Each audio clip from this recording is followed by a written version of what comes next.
Hello and welcome to Humankind OpenDev. My name is Jeff Spock. I'm the narrative director of the studio, and I'd like to welcome you on our journey of co-creation and co-design with the community. Amplitude has been doing this for about 10 years, but with Humankind we wanted to do something a little new and a little different. So we're going to start OpenDev with a series of 3 time-limited scenarios that you'll be able to play over the next few weeks. Now, obviously Humankind is a much bigger game. These scenarios are specific to OpenDev and are tailored to show and get feedback on just a very limited set of features and mechanics that will be part of the final game.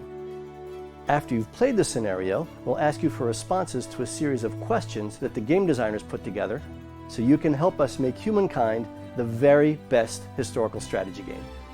We're looking forward to hearing from you. We hope you enjoy playing the game. Together, let's see how far we can push Humankind. Thanks Jeff for that intro. Hey everyone, Noobnafe here. Just want to say before we get into the video that this is still in pre-alpha stage, so things in this video are still subject to change. Now that I have that out of the way, I shall leave you to the overview. Humankind is very much like other 4X titles you may be familiar with, like Civilizations. You start off in a random area on a random map with the goal to build up your cities and armies. On the map you also have depots of resources. You will need to gather these so you can build up your armies with different units. Construction is split up into 3 things: quarters, infrastructures and units. Quarters are similar to the districts in Civilizations where you decide a tile you want and build the quarters on the tile. Certain tiles provide different bonuses to different quarters. Then we have infrastructures. Infrastructures are a 1 per city construction that are not placed on the map, but rather in the city. In turn they'll provide a bonus to each quarter as you are built on your city. Lastly, you have your units. At the start of the game you'll have access to your scouts. Scouts are a weak unit designed to move around the map and explore.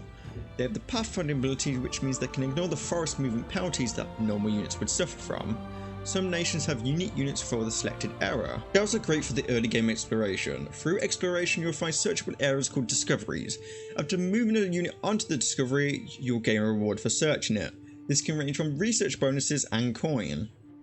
On your travels you may discover wildlife. Wildlife are roaming animals that you can kill for experience or die trying.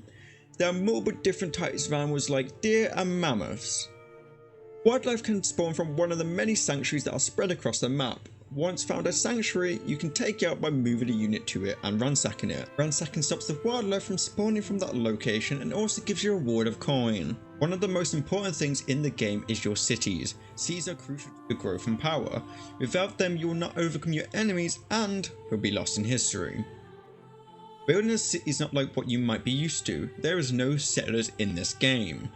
To build a city you will need to send out a scout to a territory and build an outpost. These outposts takes 2 turns to build and use all the army's movement for 1 turn. Once the outpost is complete however, you will have 3 choices. One of them being build a city.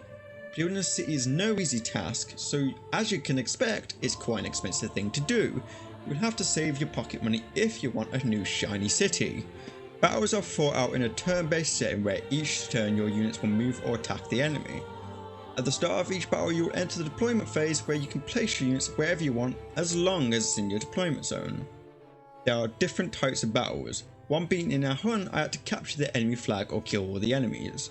Though you should be aware that wildlife can also stand together as one. If you don't build up a strong enough army, you might be in for a nasty surprise. After each battle you'll gain a battle report that will break down the aftermath. It will tell you the strength of your army that survived and the enemies.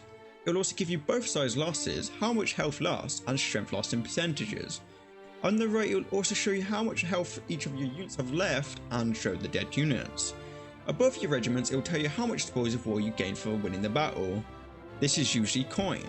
After each battle you will want to make sure you heal units as well. To heal your units you need to make sure you're in your own territory because you can't heal outside it. Once you're back inside your controlled territory you just need to click the hurt unit and then hit heal. The cost of this is scaled based on how much damage the unit has taken. As well as wildlife, you can also find resource depots. Resource depots are luxury resources that boost your cities.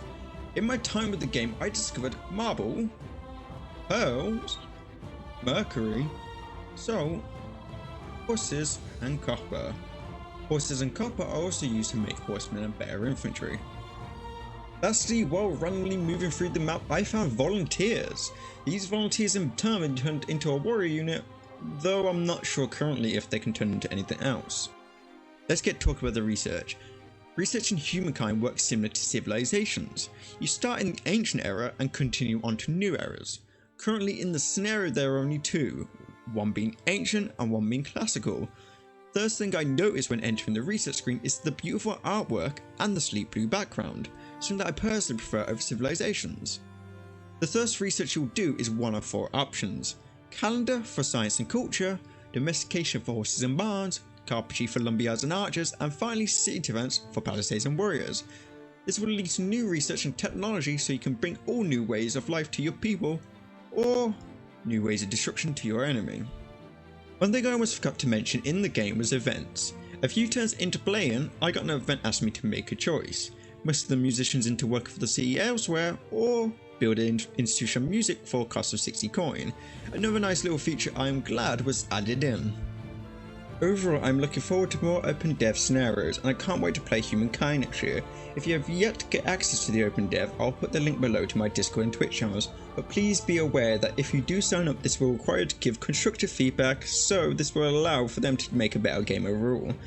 Thanks for watching this little overview, and if you enjoyed it, then be sure to subscribe for more content on the latest and upcoming strategy games, and I shall see you next time.